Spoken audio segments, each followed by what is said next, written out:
Hello, everybody. Welcome to the Canadian Shield. My name is Sterling. I'm your host. Pierre Poilievre was in London, Ontario today, and he had a press conference. He talked about the catch and release program that the Liberal Party put in place and has put so many violent individuals back into the system and how, or back into the society, and how the one of them recently unalived a poor 17-year-old girl. And he spoke about the crime stats that are out today, which I'll do a different video on. In this one, I wanted to let you hear yet another destruction of a... I don't know why these reporters think that they got what it takes. I don't know why they think that they don't do any investigative journalism. They don't have anybody in their life that will challenge them or confront them at all. And they feel like they can just unleash and lash out at Pierre Poilievre because they're going to be much better than all of their colleagues. And true to form, he was very patient right up to the point where the guy got irritating, and then he just tore the hide right off him. And it was pretty impressive. Before we get into it, I would encourage you to like, comment, subscribe, hit the notification bell, share this channel with all of your socials. I have an open GoFundMe so that I can upgrade my equipment, and I have memberships if you want to support the channel that way. All right, so I'm going to let Pierre Poilievre just dismantle this guy. Hopefully you can hear what the reporter's trying to say in the background. He just keeps going on and on and on. But he is a CTV. Yes, that's the problem. You're using the term they're using. How can you? So you've decided. You've already made up your mind. You're going to report their statements as though they're true. Well, why are you using their language? Yeah, that's the language being used in various news conferences and other policies. Oh, yes, there are, of course. So you're just being force-fed talking points by the authorities who caused the problem in the first place.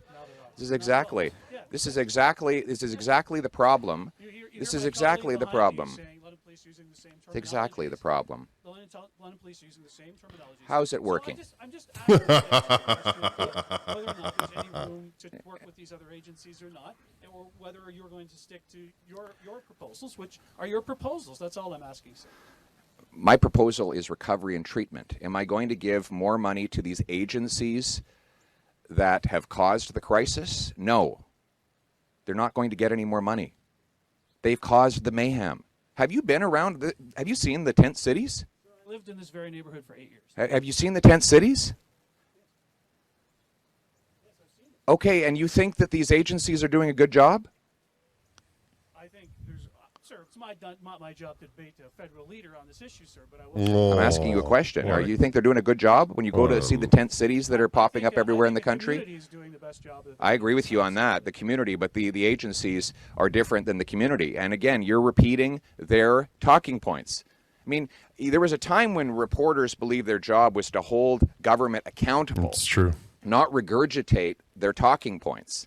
And that's what you're doing. When you say safe supply, it's heroin-grade opioids that they want to give out. And it is being diverted to kids. It's not safe.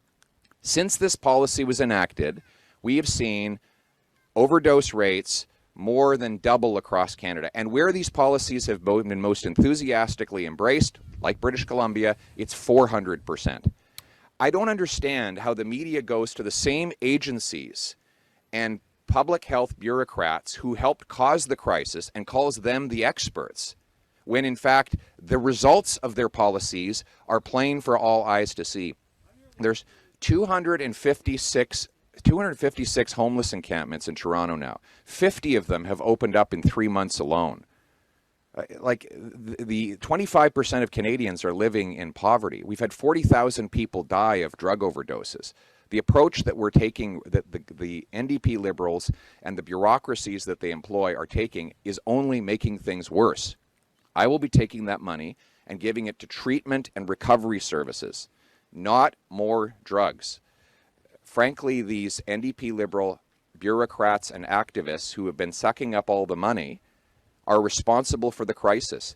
We saw in BC, the public health authority there wants to make drugs available in corner stores everywhere. Gosh. They want to have something called compassion clubs where the government would give drugs out for people, to drug distributors who would wander around giving them out freely to anybody who wants them. This is why we're in the mess.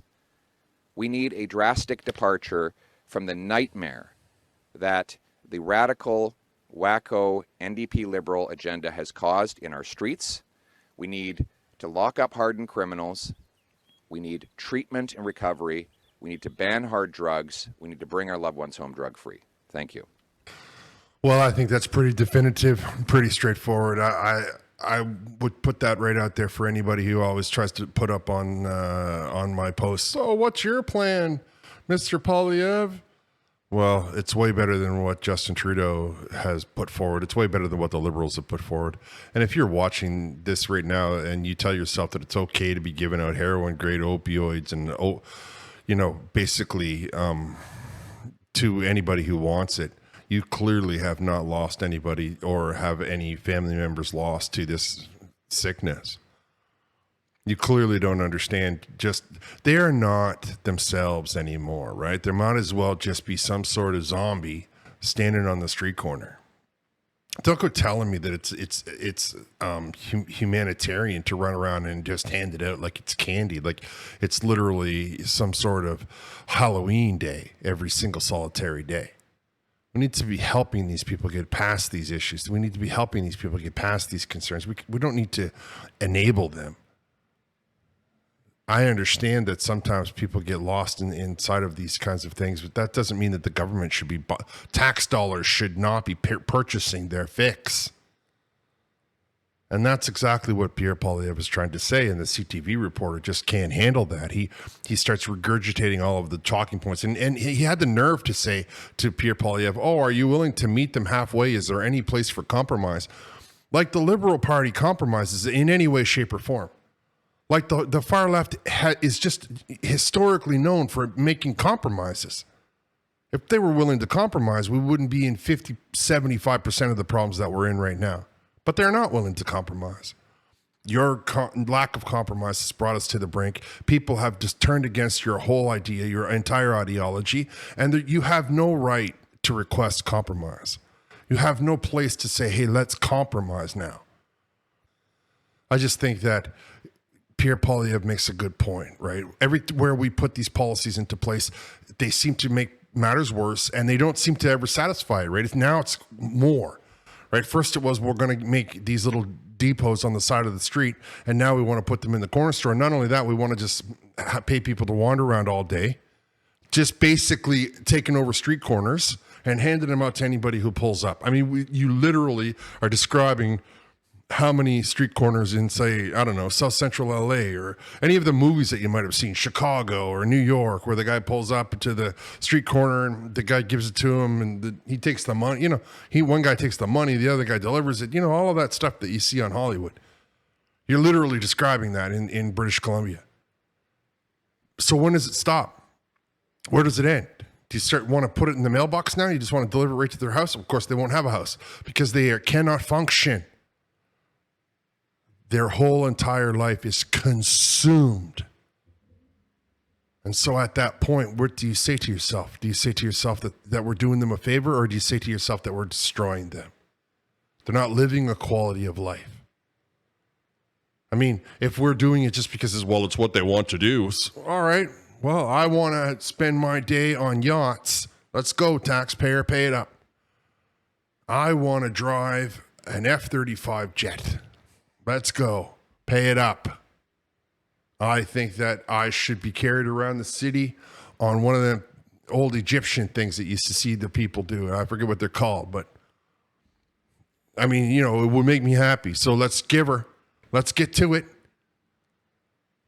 And now all of those same people are like saying, well, you don't deserve all those things. Well, how come the individual that is addicted to a narcotic or a substance is not being told the same kind of, hey, let's put the brakes on? All right, I'm going to wrap here. I want to thank you all for listening. I'll talk to you next time.